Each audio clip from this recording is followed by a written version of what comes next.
Olá, seja muito bem-vindo à nossa terceira aula da disciplina Administração de Produção e Logística. Hoje, especificamente, a gente vai falar de sistema de produção.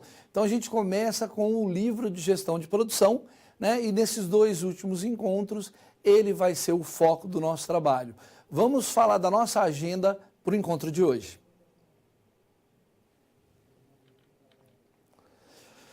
Nós começamos a aula, então, falando de conceitos e fundamentos da administração da produção. Vamos trabalhar com os principais conceitos sobre o tema.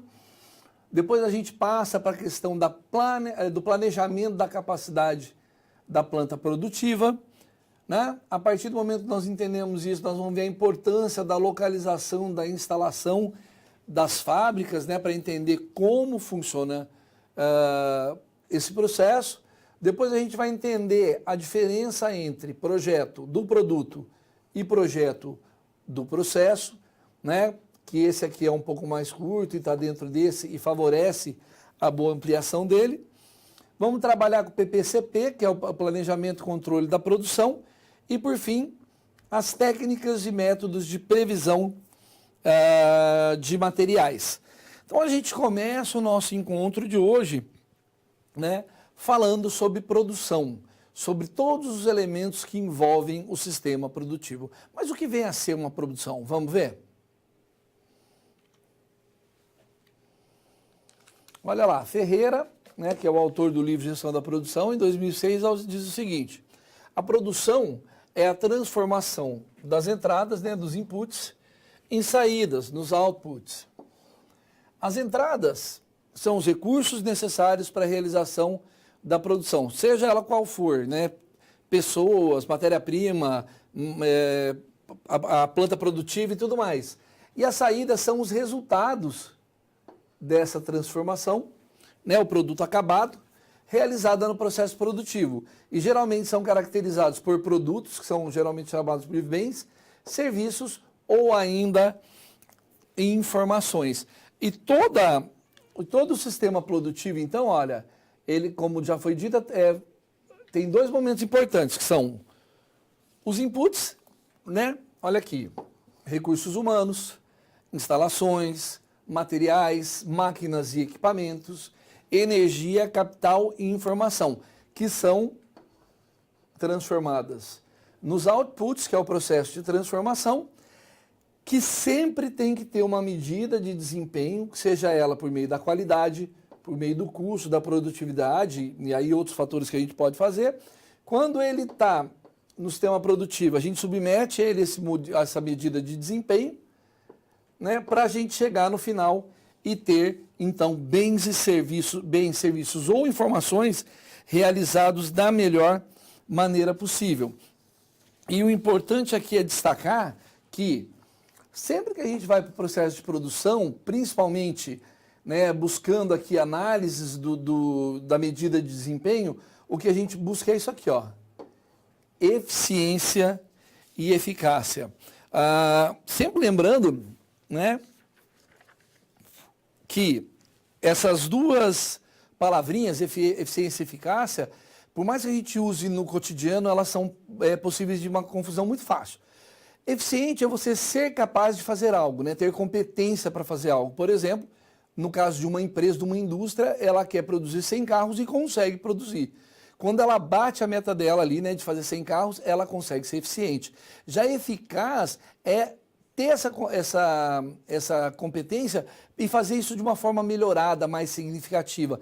No caso de uma indústria, então fazer esses 100 carros com custo menor, com menos agressão ao meio ambiente, né, e trabalhando com processos que vão ajudar a aumentar a lucratividade dentro dessa empresa. Mas sempre que a gente fala de gestão da produção, a gente precisa pensar quais são os elementos que compõem, né, esse processo. Principalmente quando a gente busca um desempenho estratégico para essa questão, né? Então a gente tem alguns pontinhos aí, ó, que quando a gente quer fazer aquela relação entre eficiência e eficácia, né, o primeiro dele é o custo, né? A ideia aqui é você estrategicamente reduzir os custos da produção, principalmente refletindo em maiores margens de lucros ou mesmo por meio de um preço competitivo, né, para alavancar as vendas da empresa.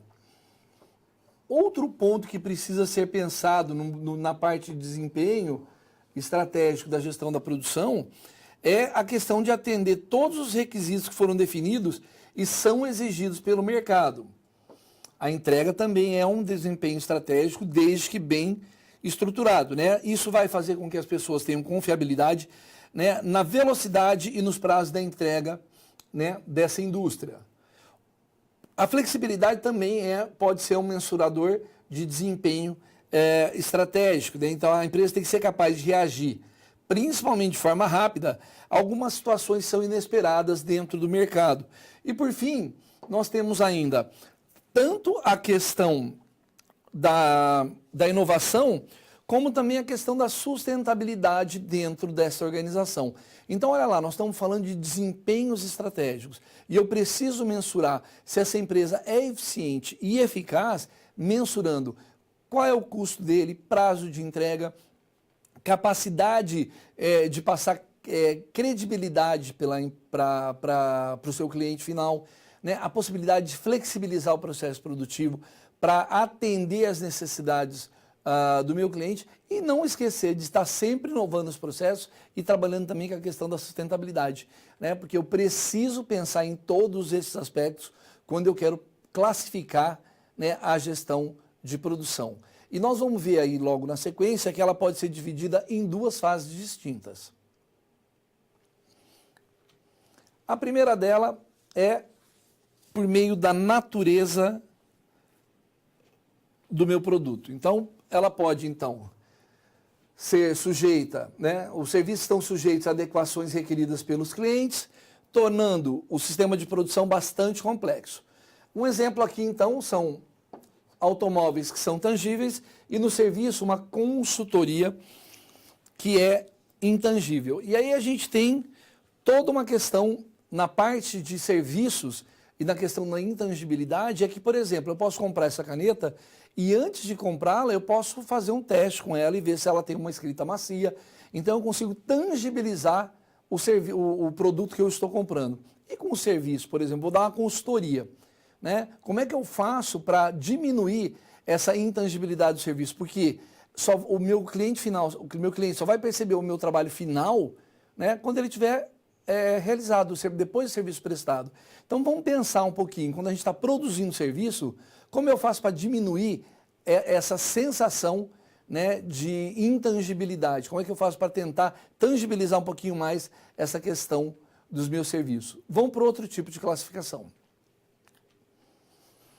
Então, a gente já falou da natureza dos produtos, que pode ser de bens e de serviços. Agora vamos falar sobre o grau de padronização dos produtos, que vai influenciar diretamente no controle exercido sobre a produção. E aí a gente tem os produtos padronizados, como eletrodomésticos, automóveis, entre outras, que vai dar uma uniformidade, uma produção em grande escala. Mas também a gente tem os produtos sob medida ou os personalizados. Fabricação de máquinas e ferramentas, construção civil, entre outras coisas. Aqui a gente tem um foco num cliente mais específico. Grande parte da capacidade ociosa e dificuldade da produção acabam causando produtos mais caros. Então, olha lá. Então, ela pode ser separado por bens ou serviços e também para produtos padronizados ou não. Quanto mais personalizado eu consigo prestar um serviço, né, ou fabricar um determinado produto, por exemplo, eu fiz uma cozinha, né, eu mudei para um apartamento novo e eu vou fazer todo o projeto personalizado para aquele espaço. Muito provavelmente, se você for comprar móveis padrões, você vai ter que fazer ajustes dentro do modelo. O padrão sai muito mais em conta, obviamente, mas aí, se eu quero criar um produto personalizado, eu ganho um gancho dentro deste cenário. Vamos dar sequência. Na sequência eu apresento para você quais foram os marcos históricos da gestão da produção. Então, até os meados aqui do século XVIII, tudo que a gente via nas oficinas artesanais. Esse era o processo produtivo, né, da época. Em 1764, foi descoberta a máquina a vapor. E isso foi criando todo um processo revolucionário dentro da área de produção. Em 780, né, a gente começa a ver a Revolução Industrial acontecendo. Em 1895 tem o surgimento da administração científica, Taylor entra e remodela todo o processo produtivo, até que em 1910 ele propõe a produção em massa. Nós temos um salto no tempo e vamos para 1960 com o sistema Toyota de produção, e na década de 80 a gente vai ver globalização, redução de custos, reengenharia e outros pontos dentro desse cenário. Mais recentemente, né, a evolução a partir dos anos 80, a gente vai ter algumas exigências de produção do mercado que vão trazer outros conceitos ou instrumentos. O primeiro dele é o processo do just in time, né, que é uma filosofia que acaba tendo como objetivo a redução do estoque. A gente produz somente a quantidade necessária, né, para aquele tempo. Temos também a engenharia simultânea, né, que acaba envolvendo a gestão da produção ainda no desenvolvimento do produto, sempre buscando antecipar quais são os processos e as possíveis ocorrências nela. Outra estratégia que surgiu nessa época foi o consórcio modular, né, que é um sistema de compartilhar as responsabilidades e a participação junto aos principais fornecedores. Então a gente tem lá os principais fornecedores dentro da nossa planta para ajudar dentro do processo. Células de produção, né, que vai muito além do arranjo físico, né, vai buscar uma integração das atividades produtivas.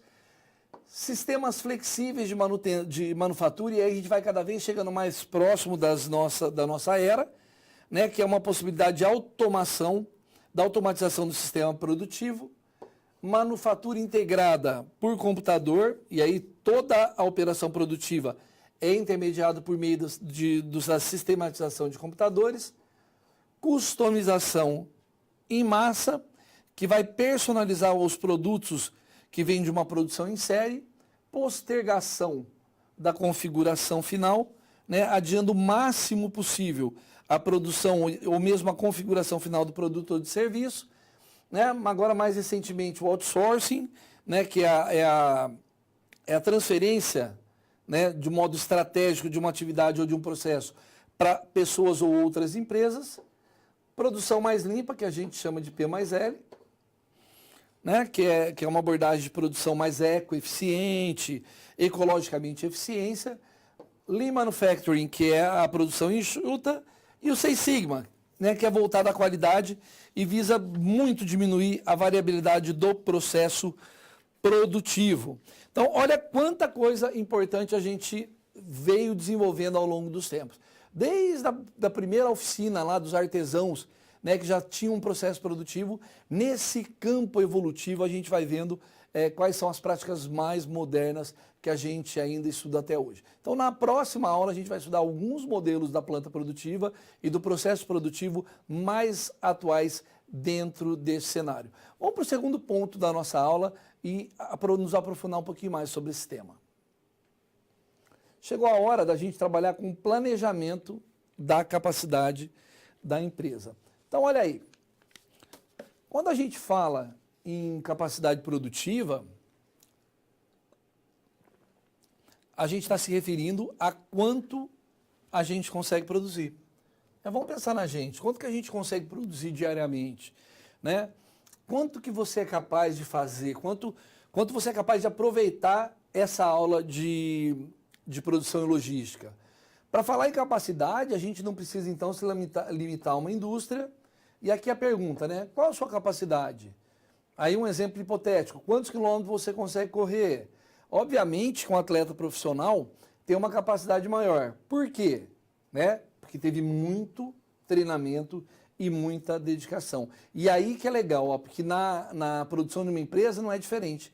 Aquelas que se preparam e se dedicam acabam tendo mais capacidade de produção e acabam tendo mais resultado.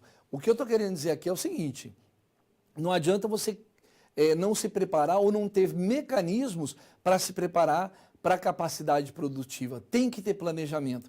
E tem que ser um planejamento feito de modo estratégico, para que a gente consiga tirar e extrair as melhores oportunidades para tornar essa empresa mais competitiva ou trabalhar com preços mais competitivos, baixar o seu custo e elevar o seu faturamento, né? Então, são vários elementos que andam concomitantemente para dar um resultado bastante eficaz. Vamos continuar.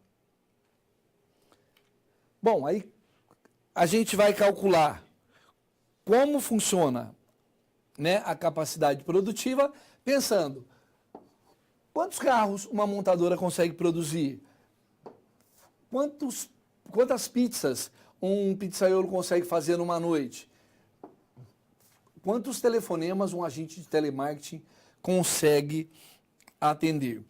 Antes de passar para a gente fazer como calcula realmente esses dados, isso vai depender muito do tipo de produto ou do tipo de serviço que a gente está prestando.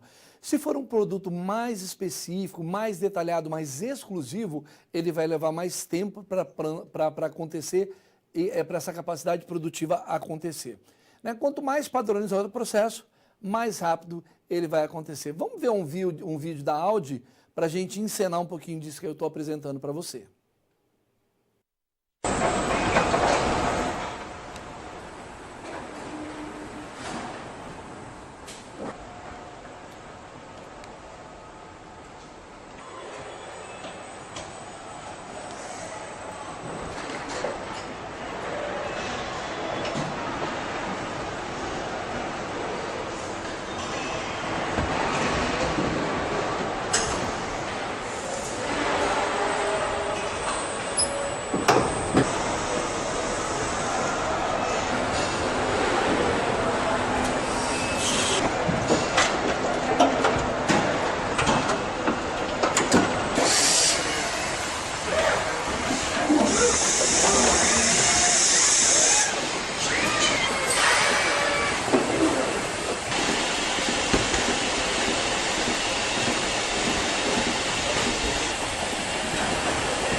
Dá gosto de ver, vamos combinar, né?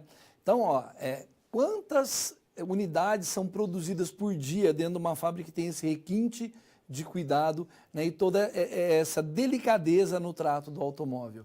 Então, a gente vai falar agora sobre capacidade produtiva e vamos imaginar que uma fábrica aqui de carros aqui no Brasil quer fazer uma linha mais popular, por exemplo, uma Ford ou uma Volkswagen, né, eles vão ter uma capacidade produtiva muito maior, muito mais rápida devido ao processo de acabamento dentro desse cenário. Então vamos entender um pouquinho de como a gente pode classificar, né, a capacidade produtiva de uma empresa.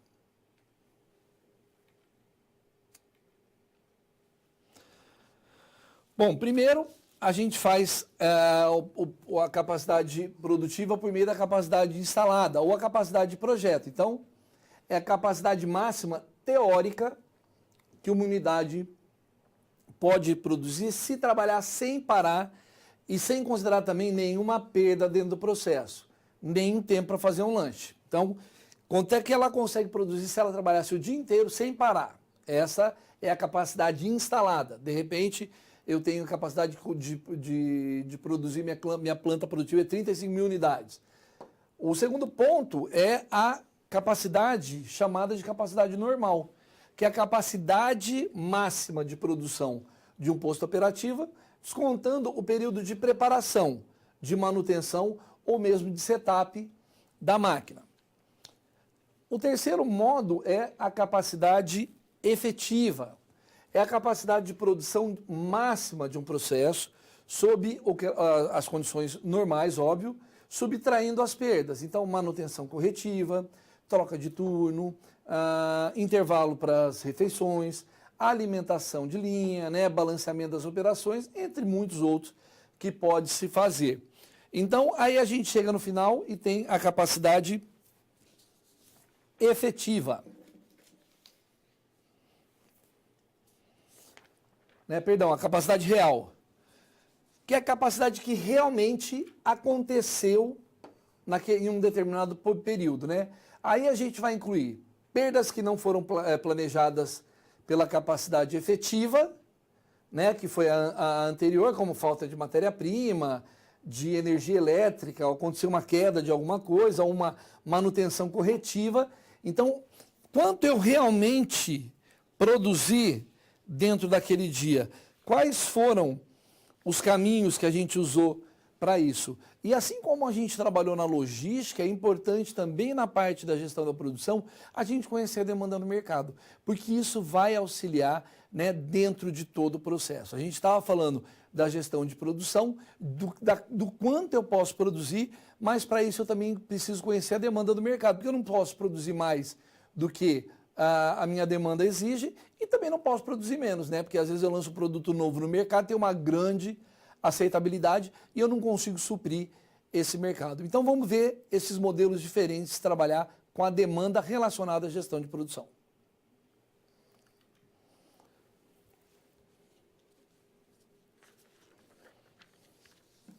Então veja aí, ó, a capacidade produtiva versus a demanda, a gente tem dois pontos a serem considerados: a oferta de recursos e a própria demanda.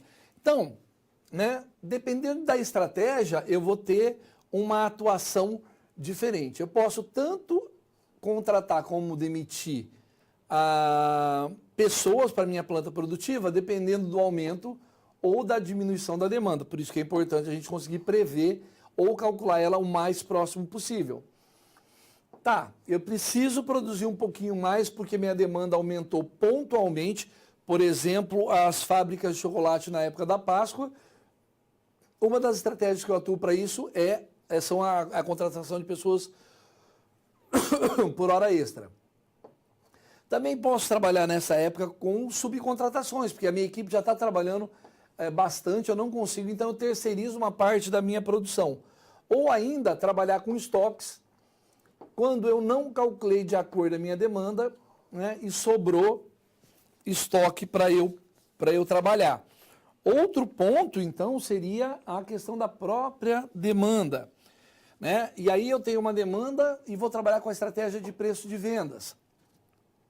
Então a empresa pode baixar ou mesmo aumentar o preço de venda dependendo da política de preços que ela buscar, né? Então ela vai, se ela aumentar, ela vai incentivar a venda, né? Perdão, ela vai reduzir as vendas, e se ela aumentar, diminuir o preço, ela pode provocar um aumento dentro desse processo. Então, adotando uma política de preço, pensando na demanda para chegar no resultado correto. Outra estratégia é a promoção, né? Então, fazer promoções que são planejadas para incentivar as demandas ou mesmo as vendas.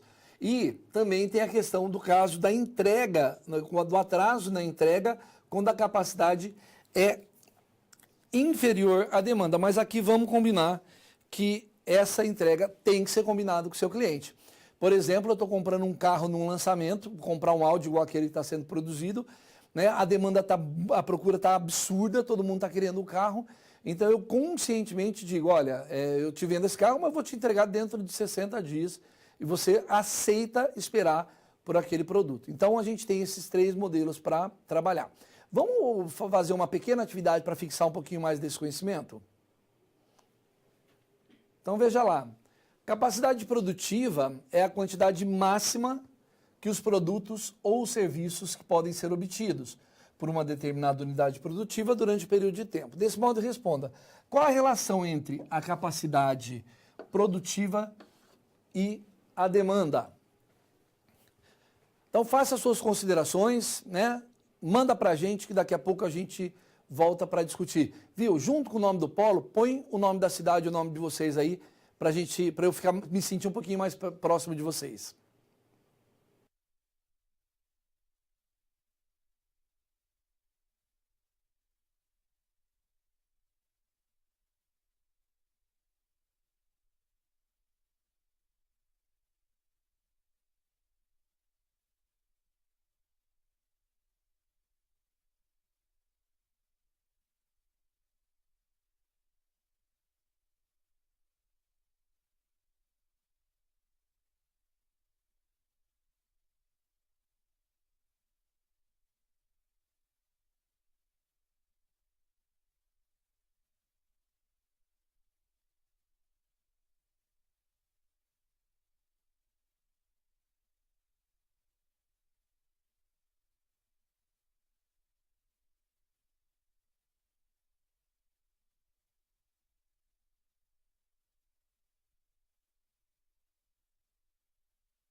Bom, temos várias contribuições, já quero agradecer por vocês estarem participando ativamente da aula. Lá de São Paulo vem a primeira contribuição, a demanda ajusta a capacidade produtiva. E aí eles fazem uma ressalva dependendo do produto. Em certo modo, ela vai acabar fazendo esse ajuste naturalmente. Lá de Goiás, né, polo de Jataí, Goiás é a capacidade produtiva é diretamente proporcional com a demanda. Às vezes ela ultrapassa, né? A demanda às vezes é muito maior do que a capacidade produtiva, ou vice-versa também. Às vezes a capacidade produtiva é muito maior do que a demanda. Por isso que é importante, então, tanta análise desse processo. Polo de Canoas, no Rio Grande do Sul. Em debate, chegamos ao seguinte resultado: bom desempenho da empresa no mercado, planejamento e controle da capacidade de produção, qualidade e rapidez no atendimento ao cliente, política de preços que atenda à demanda e satisfação do cliente. Perfeito, porque o objetivo final é satisfazer as necessidades do meu cliente. Polo de Teresópolis, a relação entre a demanda e a capacidade produtiva, que é sempre manter um equilíbrio entre duas partes. Se a gente conseguir fazer isso, vai ser perfeito. E aí eles continuam aumentando a produção quando houver alta demanda e reduzindo a produção caso a demanda continua. E aí a gente consegue ser estratégico dentro desse cenário. Bom, vocês entenderam então a questão da relação da capacidade produtiva com a demanda. É fundamental conhecer a minha demanda, porque eu posso estar deixando de produzir uma determinada quantidade de produtos e ganhando dinheiro com isso. Outra coisa importante que a gente vai trabalhar hoje, né, e que a gente tem que saber entender dentro do processo é que a gente já falou da capacidade produtiva, mas às vezes eu preciso também saber onde instalar essa capacidade produtiva. Então, aonde vai acontecer a localização dessa fábrica é outra parte bastante importante dentro desse cenário. Porque se eu não pensar necessariamente aonde instalar a minha planta produtiva, eu posso ter um problema de transporte, de localização e outras particularidades que a gente vai discutir um pouquinho mais na frente dessa aula.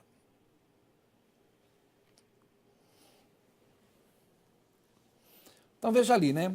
Você já se reparou com um anúncio similar a esse aqui, ó, para alugar? Né? O que você entende por ótima localização? Se eu falar assim, ó, para você, ótima localização, o que você pensa? Se você pensou num apartamento próximo do seu trabalho, que tenha fácil acesso a lojas ou a mercado, ou pensou num apartamento próximo da praia, né, com uma vista bonita que nem essa que nós estamos mostrando aqui, ou ainda dentro de um condomínio residencial onde amigos e familiares moram. Então, dentro de uma empresa não é diferente, né? Ela também vai pensar em qual a melhor localização para a construção da sua planta produtiva. Porque, dependendo de onde ela vai se instalar, ela tem todo um acesso diferente, né, para uma região e para um cenário. Então, vou ter que pensar em diferentes momentos na hora de instalar ali. Eu posso pensar na questão de um incentivo fiscal. Então, vou ficar durante tanto tempo sem pagar imposto para aquela prefeitura ou naquela região. Tem que pensar se aquela minha planta produtiva não vai agredir o meio ambiente, porque alguns locais são protegidos. Então, tem uma série de questões que a gente precisa analisar dentro desse cenário. E nós vamos começar a fazer essa análise agora. Sempre que eu penso numa localização, eu tenho que pensar quais são os seus objetivos e necessidades. E aí tem uma citação do Ferreira que diz o seguinte, ó: localização industrial é o local onde a empresa vai se instalar, ou já está instalada, né? E deve considerar o acesso suficiente a clientes, a fornecedores, as pessoas que vão trabalhar, o transporte para chegar entre ela e entre outros. Então, proximidade com o cliente ou fornecedor, disponibilidade de infraestrutura e facilidade e acessibilidade para o transporte. E aí alguns pontos são fundamentais dentro desse cenário, como, por exemplo, aonde será a base, né, de operação? Onde serão fabricados os meus produtos? Né? Onde serão prestados os serviços e mesmo onde será a administração dentro do processo. E o primeiro aspecto a ser considerado na decisão aí de instalação é se ela será doméstica ou internacional. Ela vai acontecer dentro do Brasil ou fora dele. Né? Depois eu tenho que pensar nas regiões, em qual das regiões eu vou, por exemplo, eu tenho uma cervejaria que está instalada aqui na região sul e quero, né, construir uma segunda fábrica, né, uma filial. E aí eu vou resolver jogar lá para Goiás. Né? Vou lá em Jataí, né, perto ali do polo de Jataí, para dar emprego para o pessoal que está trabalhando em administração e logística, para trabalhar com essa questão. Então eu vou analisar, porque Goiás é ali no centro do país, vai ficar mais fácil a distribuição. Então eu começo a pensar estrategicamente que a minha fábrica da região sul já atende, né, toda a região, ou chega ali até Minas, ou até algum ponto assim. E estrategicamente eu escolho um segundo local para que isso aconteça. Mas vamos ver então a primeira parte desse processo, quando a gente decide onde e quais são as implicações em cima disso da localização. Bom, vamos pensar se a localização é uma decisão nacional. Primeiro tem que pensar, né, nesse governo para onde eu estou indo. A economia é estável? O sistema político também? Vamos imaginar o momento que o Brasil está vivendo. Será que a gente está atraindo, né, empresas para colocar sua planta produtiva aqui? Quanto custa a mão de obra, né, dentro daquela região? Qual é a cota de importação e exportação? Taxas alfandegárias, quais são as comissões que trabalham naquele país, taxa de câmbio dessa moeda, nesse país que a gente pretende ir, né? Como que é o sistema de transporte? Ele é bastante útil, ele é bom, está perto da fábrica onde a gente quer né, montar a nossa empresa. Lá fora, qual é a disponibilidade e os custos dos materiais e dos suprimentos que a gente vai produzir? Neva muito nesse lugar, é muito frio, é muito quente, né? Que tipo de clima ele tem? Quais são as peculiaridades culturais e econômicas desse lugar? E ainda, qual é a regulamentação quanto às operações para a gente trabalhar neste modelo? Então vamos pensar, né? Dependendo de onde eu quiser me instalar, muito necessariamente eu vou ter problemas, né? Barreira da língua, questões culturais, né? Cada país, cada região do país tem uma característica diferente. Ó, a gente aqui dentro do Brasil, a gente tem uma multipluralidade de regiões diferentes, com características próprias, né? O Brasil é diversamente rico dentro da sua totalidade. E cada região é muito específica. A mesma coisa, a gente lançar, né, ou abrir uma planta produtiva no Nordeste, a gente vai ter que aprender, sim, novos hábitos culturais, né? Assim como quando vem alguém lá de cima, do norte do país, ali para a região centro-oeste ou sul. Então o processo de aculturamento é bastante importante. O segundo ponto é, eu posso tentar colocar a minha empresa dentro de uma comunidade estratégica, né? Ou dentro de um cluster, de alguma coisa nesse sentido. Então, se for uma localização comunitária, eu também tenho que pensar, né? O cliente está sempre, né, como fonte. Qual é a concentração e as tendências desses clientes, né, dessa região? Qual a disponibilidade de mão de obra nessa região? Como os sindicatos atuam, né, em relação à organização sindical? Quanto custa terra, construção lá? Existe oferta e custos de serviços públicos? E o transporte? Chega até lá? Quais são os custos que eu vou gastar com isso? Né? Tem trem perto, tem navio perto, olha a logística de distribuição. Né? Qual é o custo para materiais e suprimentos? E também pensando no clima desta região. Agora sim, né, a localização comunitária, cliente e mão de obra sempre no foco. Né? Os serviços comunitários, que tipo de impostos eles colocam, as atitudes comunitárias em relação a localizações de novas instalações, se eles permitem, se eles querem, se eles estão no momento de trazer, quanto vai custar construir a minha planta lá, né? Temos materiais de suprimentos, né? Temos transporte na região, né? Serviços bancários, quais são as regulamentações, quais são os impactos ambientais de se trabalhar nesse modelo. E, por fim, a gente tem, então, a decisão da instalação da planta local. Novamente, o cliente aí como foco de todos eles, né? eu tenho cliente bom ali, eles têm concentração para consumir o meu produto? Quais são os custos locais? Quais são os tamanhos dessa região, né, desse local na qual eu pretendo me instalar? Novamente, tem uma proximidade com o sistema de transporte? Qual é a disponibilidade de serviços públicos nesse local? Tem alguma restrição de zoneamento, né, para plantas produtivas e tudo mais? Tem proximidade à indústria de serviços relacionadas? Que impacto ambiental a minha empresa vai causar e que pode causar algum dano àquela localidade? E, por fim, tem disponibilidade de custo de material e suprimento? Então, nós apresentamos aí várias maneiras diferentes de se analisar um cenário. Eu vou construir uma planta produtiva fora do Brasil, de repente vou mandar para a Argentina. Olha quantos caminhos que a gente tem que pensar para fazer isso acontecer, né? É muito comum na área da construção civil que as empresas levem as suas construtoras, né, fazer projetos fora do Brasil. Então, olha quanto a gente tem que pensar dentro desse processo para resolver realmente internacionalizar uma empresa. Outro ponto bastante importante é, se eu vou para a Argentina, em que região eu vou instalar a minha planta produtiva? Vai ser dentro do processo comunitário ou não? Vai ser um lugar local? Dentro desse local, existe alguma restrição para esse tipo de atividade que eu vou fazer? Isso é muito importante para que o processo aconteça da melhor maneira possível. E a gente pode também fazer parte de um processo como um arranjo produtivo local. Por exemplo, lá você vai para Jaú, é um grande centro de calçado, né? A gente tem em Jundiaí o arranjo produtivo local de uvas e tudo mais. Então, pensar nesse modelo. Mas vamos conhecer quais são os tipos diferentes que a gente pode encontrar. Então, localização da instalação com práticas de colaboração.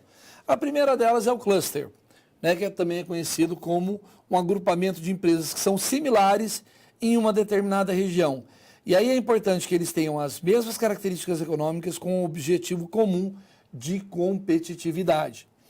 Temos também o condomínio industrial, né, que é uma configuração na qual alguns fornecedores vão estabelecer as suas instalações nos arredores da planta da montadora. Então a montadora está aqui e vai fazendo as empresas montando, né, ao redor dela, né, criando aqui todo um condomínio industrial para abastecer essa planta produtiva.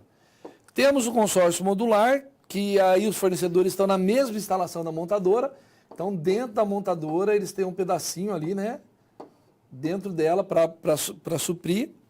As cooperativas, né, que acaba sendo a união de diversas propriedades da mesma região geográfica com um objetivo comum. E, por fim, uma empresa virtual, né, que é uma rede temporária de empresas independentes, geralmente criada para compartilhar habilidades e conhecimentos. Então, a gente pode, além de ter a localidade, participar de alguma coisa cooperativa, né, de alguma coisa que seja compartilhada. Vamos ver um videozinho que fala um pouquinho sobre um desses processos. Grupos de empresas organizados em associações ou cooperativas e que trabalham em conjunto debateram políticas voltadas para o setor. Mais de 700 participantes de todo o país participaram da 6ª Conferência Brasileira de Arranjos Produtivos Locais. Este é um local para preparação de material que será reciclado. O trabalho é feito com papel, plástico, alumínio e metais. Depois de separado, triturado e prensado, o material é encaminhado para indústrias que fazem a reciclagem. A produção chega a 10 mil toneladas ao mês. Este é um exemplo de arranjo produtivo local, que reúne 23 cooperativas de catadores, 19 empresas de coleta de resíduos da construção civil e outras 30 empresas recicladoras. Com isto, só neste local são gerados 230 empregos diretos e outros 20 mil indiretos. Desde 2007, esta empresa do Distrito Federal faz parte de um arranjo produtivo local, que é uma aglomeração de empreendimentos da mesma atividade que estão localizados numa mesma região.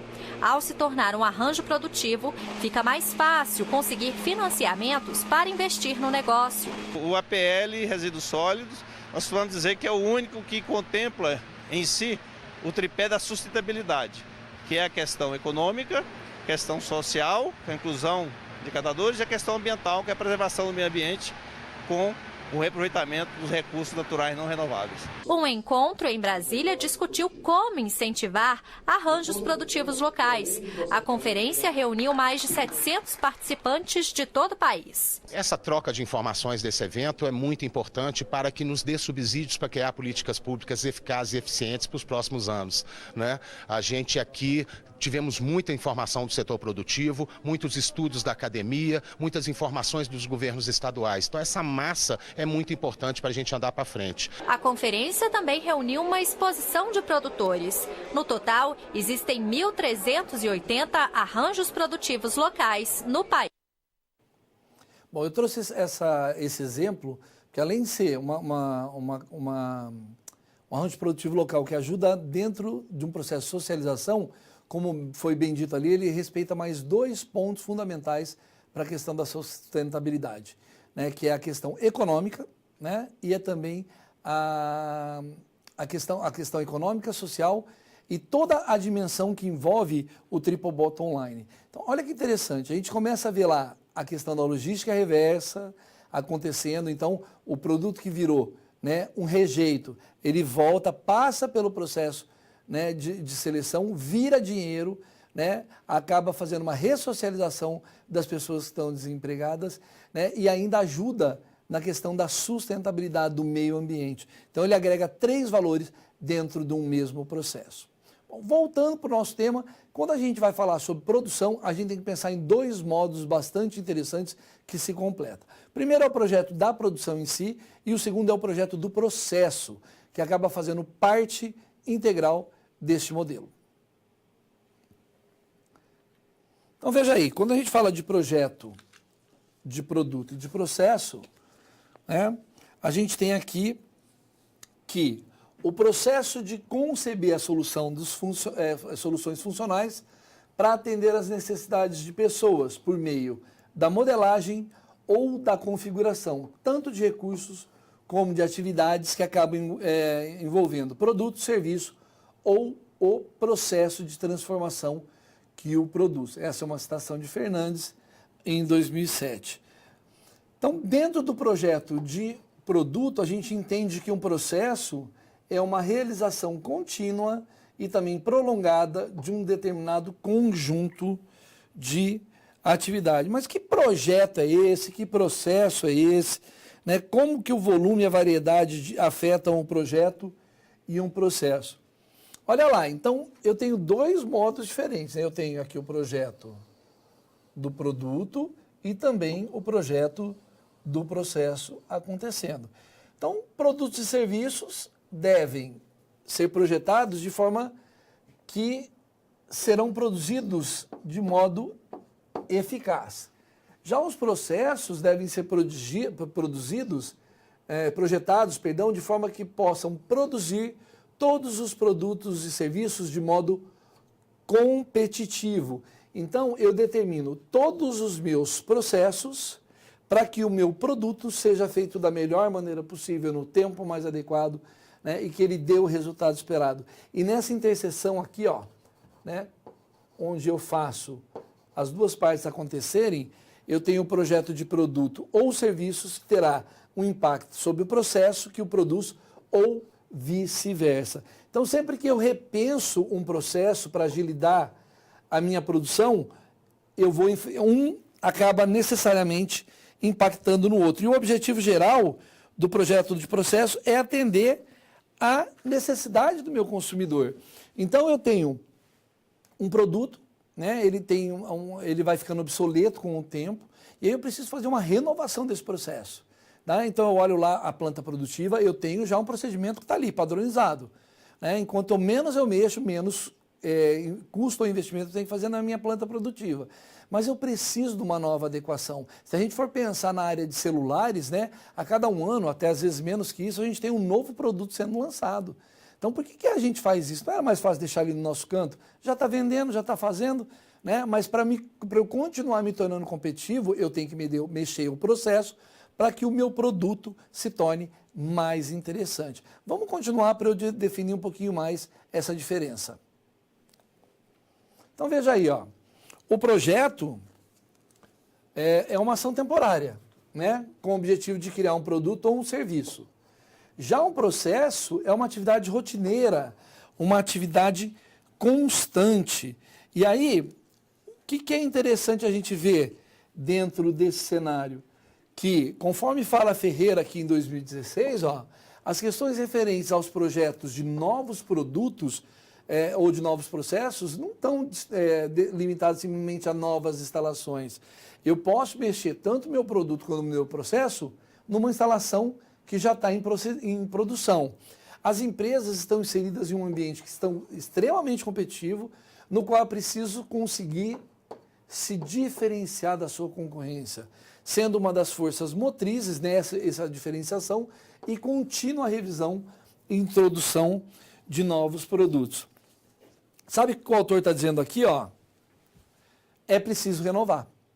Né? Para eu me manter competitivo no mercado, eu preciso pensar que eu tenho uma planta produtiva. E eu tive todo um projeto para ela acontecer. Né? Agora, para ela acontecer, os processos produtivos vão acontecendo concomitantemente.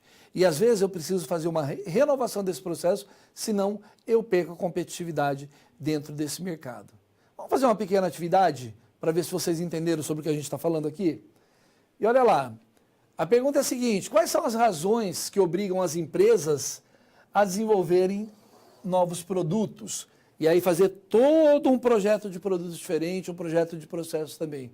Não seria mais fácil continuar a produzir sempre o mesmo produto, pois já conhecemos os seus métodos? Então, o que faz as empresas buscarem desenvolver novos produtos e desenvolver novos processos para essa planta produtiva acontecer? Mandem seus comentários, daqui a pouco eu volto para a gente conversar.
Bora lá, mais uma vez, obrigado pelas contribuições, tá bem interessante. Polo de Jataí, em Goiás, o aluno Lázaro disse que ele faz isso por causa da concorrência. Perfeito. Lá de São Paulo vem também por causa da competitividade, da demanda e de se diferenciar no mercado. Outra contribuição do Polo de Jataí lá em Goiás, definitivamente vou montar minha fábrica lá em Jataí, já está decidido. Né? O aluno Rafael fala também sobre o acompanhamento das tendências e é fundamental que a gente esteja antenado nessas mudanças. Mato Grosso, isso. Resposta devido à concorrência, acompanhar o mercado, né? Por esse motivo buscar sempre a inovação. Mato Grosso, novamente, se destacar na concorrência, melhorar o custo-benefício, conquistar novos clientes, se manter atualizado no que busca o cliente. E o ponto é esse, encantar o meu cliente. Olha lá, Polo de Guarantã, Guarantã do Norte, lá do Mato Grosso. Me perdi aí, Polo de Jataí. Constante busca pela inovação. Obrigado. Gente, é isso. Inovar é necessário, vai dar problema, vai dar trabalho. Nós vamos ter que readequar a nossa planta produtiva, os processos dentro desse cenário e muito provavelmente isso vai dar um pouquinho de dor de cabeça. Mas tá bom, é isso que a gente busca quando a gente quer trabalhar dentro de uma organização, principalmente na área de produção. Vamos continuar com a aula de hoje. Bom, aí a gente vem e fala da fase do ciclo de vida de um produto. E ele tem 4 fases mesmo, então se eu não tomar cuidado, meu produto fica obsoleto, cai, morre e eu não ganho nela. Ó. O lançamento acontece quando tem um crescimento lento das vendas, geralmente não há muito lucro nessa fase, porque eu ainda estou lançando meu produto no mercado. Logo na sequência tem o crescimento, que é um período que tem uma rápida aceitação do mercado e aí a gente começa a ter lucro dentro do processo. A gente passa pelo período da maturidade, que a gente vai tendo uma pequena redução na taxa de venda, mas a gente vai aumentando o lucro cada vez, esse lucro vai ficando maior, até chegar no declínio, onde a gente tem uma redução tanto na venda quanto no lucro. E olha aí o exemplo, né, para a gente ver. Quando a gente olha aqui para o lado direito, a gente vai vendo toda a parte que se refere aos setores produtivos, então do lado do cliente interno da empresa. Então a gente vai ter um processo conceitual e detalhado, fabricação, montagem e embalagem, armazenagem, transportes e, por fim, vendas. Aqui do lado esquerdo, a gente tem todos os setores de consumos voltados para o cliente. Então aqui a gente vendeu, ele comprou, ele usa, vê todas as funções, teve um problema, manutenção, né? Virou um rejeito, desativa ou recicla e, por fim, um descarte. E a parte de baixo aqui, ó, se refere aos setores do mercado de produto. Então, necessariamente, eu preciso ter um produto que se renove constantemente, porque ele vai chegar numa fase do declínio e se eu não me renovar, as coisas vão acabar se complicando dentro da empresa. Vamos ver um videozinho que fala um pouquinho sobre o ciclo de vida dos produtos. Olá, seja bem-vindo e no Papo Express de hoje eu vou falar sobre o ciclo de vida do produto.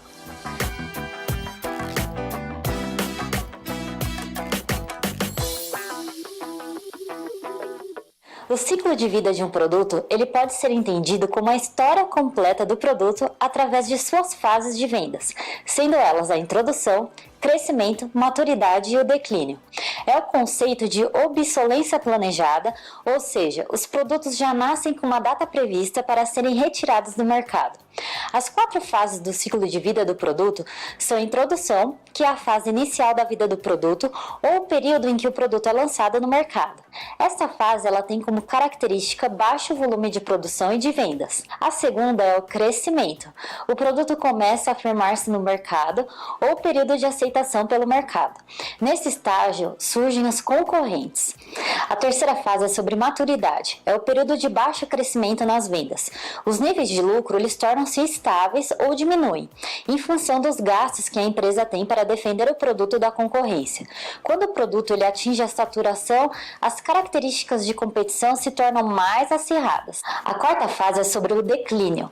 O produto passa a perder participação no mercado, ou seja, é quando as vendas e os lucros começam a cair. Existem vários várias razões para que ocorra o declínio, tais como o surgimento de novos produtos mais eficazes, a substituição de um produto por outro melhor e a falta de necessidade pelo produto. Pode-se facilmente reconhecer muitos produtos que já saíram do mercado ou que estão em fase de declínio nítido. É o caso de modelos de smartphones, de computadores, entre outros. Por sua vez, certos produtos como sabão, alimentos enlatados, pregos, entre outros, parecem ter uma fase mais longa, enquanto outros têm um ciclo de vida muito curto, como brinquedos e imóveis. Portanto, é evidente que o modelo apresentado para o ciclo de vida não necessariamente se adapta bem a qualquer produto. E para saber mais sobre esses outros assuntos, não deixe de acessar blog.bluesoft.com.br. Não deixe de curtir esse vídeo e também de se inscrever no nosso canal. Então, importantíssimo a gente cada vez mais pensar no ciclo de vida do produto para se manter competitivo dentro do mercado. O Fernando, que é o nosso tutor aqui à distância, me mandou um recadinho agora que diz que os alunos estão gostando da aula. Ó, coraçãozinho para vocês, continuem, né, participando. E aí eu vou fazer um pedido para vocês. Não esqueçam de mandar os pitches de negócios para o nosso seminário que vai acontecer no final. Então a proposta é uma proposta inovadora do curso, buscando fazer toda uma triagem com a disciplina da professora Indiara, que aconteceu na primeira oferta da disciplina desse semestre. Então mandem os pitches de negócio de vocês para que a gente tenha um seminário ainda mais interessante. Vamos conhecer agora a parte que se diz respeito ao planejamento e ao controle da produção. Bom, vamos imaginar então, né, uma empresa montadora de veículos que vai exercer seu planejamento da produção sempre alinhado e com base no quê? No planejamento estratégico dela. Pensando na demanda. Olha aqui, ó, identificando as demandas, identificando a sua planta produtiva. Ó, a relação de novo da demanda com a planta produtiva. O que vai permitir que essa indústria atue principalmente sobre a capacidade de forma a aumentar os turnos de trabalho, contratar mais gente para trabalhar e investir em novas tecnologias, entre outros. O contrário também pode acontecer. Caso a capacidade seja inferior, a demissão, o fechamento de alguma unidade, entre outras. Aqui é importante destacar que o objetivo, né, é manter informações, né, do planejamento e controle da produção, é mandar informações para a planta produtiva para que a gente consiga fazer a melhor produção possível, com o planejamento adequado, que a gente consiga, dentro desse cenário, né, transformar essas informações em estratégia para que a gente consiga baixar os nossos custos, fazer um produto com qualidade elevada e, com isso, encantar o nosso cliente. Esse é o grande objetivo de se trabalhar dentro desse cenário. Então, como que a gente faz isso acontecer? Na prática. E tá aí, né? Quando a gente faz isso acontecer na prática, quando a gente tem um acompanhamento do controle da produção. Isso vai se dar mediante ao planejamento da produção que se realiza, né, por meio da programação dos seus recursos. Então, sempre eu tenho que ter uma programação bem feita de todos os recursos que serão utilizados, que envolve desde a compra da matéria-prima até o sequenciamento que é ideal do que se vai produzir e, mais ainda, qual é o momento correto para que isso aconteça de modo eficiente e eficaz. E aí vem aí para vocês uma definição de planejamento e controle de produção, que é do Slack, do Chambers e do Johnston, em 2002. Então aqui a gente pode ler PCP, né, ou a gente pode pôr o planejamento aqui, programação e controle da produção, tem a finalidade de garantir que a produção ocorra, ó as palavrinhas de novo, de forma eficiente e eficaz, através dos recursos produtivos, na quantidade adequada, no momento adequado e na qualidade adequada. E essa palavrinha que faz toda a diferença. Não é nem mais, nem menos. É no ponto. É no modo adequado para que a gente tenha o resultado esperado. Né? Então eu faço toda uma programação, todo um planejamento e depois do que da produção está acontecendo, eu faço um controle para ver se cada um desses processos está acontecendo no modo adequado. Isso vai me gerar eficiência, né? Quer dizer, eu vou conseguir produzir os 100 carros que eu quero produzir do mês e vai me fazer também ser eficiente, né? Vai fazer eu produzir esses 100 carros, poluindo menos, gastando menos, dando mais competitividade para a minha empresa, e eu vou fazer então com que a minha empresa, por meio da gestão da produção, se torne uma empresa diferenciada dentro do mercado. Mas quais são então os pontos que convergem nos elementos do PCP para dentro do processo produtivo? Dá uma olhada na figura aí, né? Ó. Então aqui eu já pus o outro P da programação, né? Então o PPCP é um conjunto de funções que elas estão interrelacionadas, né? Uma necessariamente está relacionada à outra.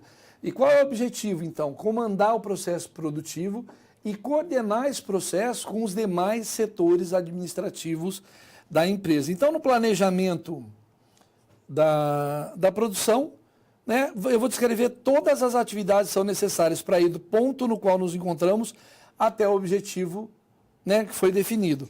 Na parte da programação, eu vou determinar o cronograma detalhado da produção, que vai acontecer num longo de um período e que pode abranger semanas, meses, né, ou apenas alguns dias. E por fim, eu vou trabalhar com o controle da produção. Então, são todas as atividades que acabam visando a identificação de possíveis erros, né, e futuras correções para isso. E isso tudo vai fazer com que o meu processo produtivo aconteçam de maneira mais adequada dentro deste cenário. Então, sempre que eu falo em produção, eu tenho que pensar nessa siglazinha, né, no PPCP, que fala de planejamento, programação e controle de todo o processo produtivo. Então, cada um deles interrelacionados, relacionado da empresa como modo geral, vai garantir, né, que o processo produtivo aconteça e que flua da maneira adequada, no momento adequado e, né, levando a produção para o modo mais estratégico dentro da empresa. E falando em estratégia, né, de que modo eu utilizo essas ferramentas de modo estratégico para obter melhores resultados? Que níveis estratégicos, um processo de planejamento pode adotar? Então, são 3 os níveis estratégicos, né? O primeiro deles é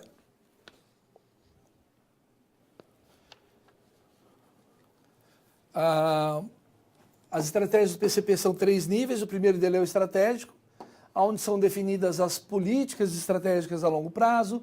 O planejamento da capacidade é elaborado nesse nível. Ó. Então, a gente entra na parte estratégica, a gente sempre fala da questão do planejamento. E aí eu vou definir a capacidade da planta produtiva dentro da minha organização. O planejamento da capacidade é elaborado nesse nível, né, como falei, vou definir a planta, e aí o planejamento agregado da produção vai ser elaborado já no nível que vai transitar entre o estratégico e o tático. E eu vou definir o composto de marketing, né, e todas as estratégias específicas do meu produto. E aí a gente chega no nível tático, onde são estabelecidos os planos a médio prazo, então aqui são de longo prazo, para a produção, onde eu vou ter o plano mestre de produção. E por fim eu tenho o nível operacional, né, que são preparados os planos de curto prazo, né, como resultado a gente vai ter o MRP, traduzindo para o português, o planejamento de necessidade de materiais. Então, cada um desses níveis nós vamos gerenciar os nossos estoques. E são 3 momentos estratégicos diferentes, mas eles são fundamentais para que o bom desempenho da produção aconteça. Vamos fazer mais uma atividade para fixar ainda mais esse conhecimento. Então veja aí, ó. Planejamento e controle da produção em pequenas empresas deve priorizar quais dos níveis hierárquicos estratégicos para o PPCP? Qual que é? Vai imaginando uma pequena empresa, que nível estratégico ela deve privilegiar? Responda aí que a gente já volta para discutir.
Vamos lá, Paulo de Canoas nos diz, nível operacional. De Guarantã fala planejamento operacional. E o Polo de Jataí, em Goiás, fala estratégico. Pessoal, na verdade, a gente precisa dos três, independente do tamanho da empresa. Eu já faço essa pergunta já para instigar vocês, né? Mas é muito comum a gente pensar que, por ser uma pequena empresa, ela não tem que ter um planejamento estratégico. Se ela pretende crescer um dia, ou mesmo se estabilizar dentro desse tamanho que ela está hoje, ela precisa sim ter um planejamento estratégico bem focado dentro desse processo. Vamos continuar. Então, quais são as técnicas e métodos para a previsão de materiais? Olha a nossa amiga demanda de novo aparecendo dentro do processo. Então, para a gente realizar uma produção que atenda, né, ao mercado, e vamos pensar, sempre atender de modo adequado, as empresas trabalham com previsões de demanda, certo? Com uma estimativa por meio da utilização de métodos, tanto os quantitativos como qualitativos, buscando maior assertividade dentro desse processo. E quanto mais eu chego perto, melhor para mim, que eu consigo ganhar mais tempo com isso. Então dá uma olhadinha aqui, né? A partir dos resultados dessa pesquisa, se deve calcular a compra e produção dos componentes que serão utilizados na montagem do meu produto final. Então, a previsão da demanda necessariamente envolve, né, é a base para todo o planejamento estratégico e de produção, que vai permitir que os gestores antevejam o futuro e planejam de modo, olha de novo aqui, adequado, suas ações em dois momentos distintos. O primeiro, para planejar o sistema produtivo, e o segundo, para programar o uso desse sistema produtivo dentro da empresa. E aí, olha como a demanda é fundamental dentro desse processo. Quanto mais eu conheço da minha demanda, mais eu dou conta dos resultados da minha empresa.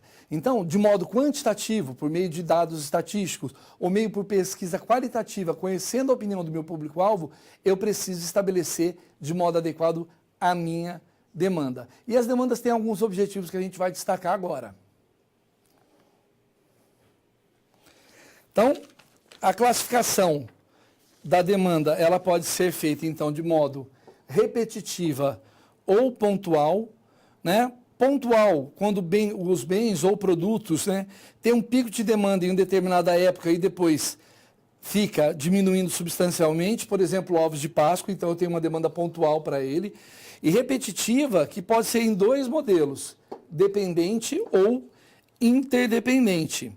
Né? A interdependente é uma demanda na qual os itens não têm uma relação com a demanda de outros itens, como a demanda de peças sobressalentes, por exemplo. Geralmente são produtos acabados, né? E a demanda dependente são itens, geralmente, né, que são componentes de um produto final, que dependem de outras demandas de outros itens. Então, ela é independente quando ela não depende da produção nem de uma outra demanda, e aqui ela é dependente, como, por exemplo, eu preciso de peças para a resolução final do meu processo. Então, olha lá, a demanda repetitiva, independentemente, ela tem alguns padrões, né, que pode ser estacionária, que é aquela que tem pouca variação, por exemplo, o sal de cozinha, sazonal, né, que tem alterações pontuais, de novo chocolate na época da Páscoa, com tendências que pode ser dividida numa questão linear ou não, e a tendência da sazonalidade, por exemplo, uma nova linha de biquínis ou maiô pode ter uma aceitação maior num período de verão. E por fim, né, a gente precisa estudar a demanda para entender cada processo e como ela se comporta dentro do cenário que a gente está trabalhando. Então, aí na sua região, como é a sua demanda? Né? Como é que eu vou calcular isso? Por meio de pesquisas quantitativas ou qualitativas que eu apresento para você no último slide. E ele está aí, ó. Né? Quando a gente tem uma demanda qualitativa, eu faço questionários ou entrevistas com profundidades para conhecer o perfil do meu público-alvo.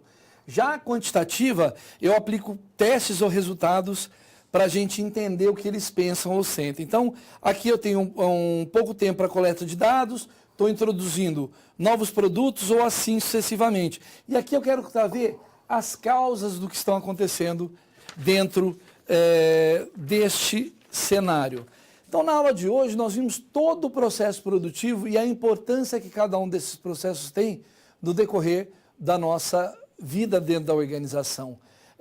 Entender cada um desses processos é fundamental para conseguir vantagem competitiva para a nossa organização. Espero sinceramente que vocês tenham gostado da aula de hoje. A gente se vê no próximo encontro.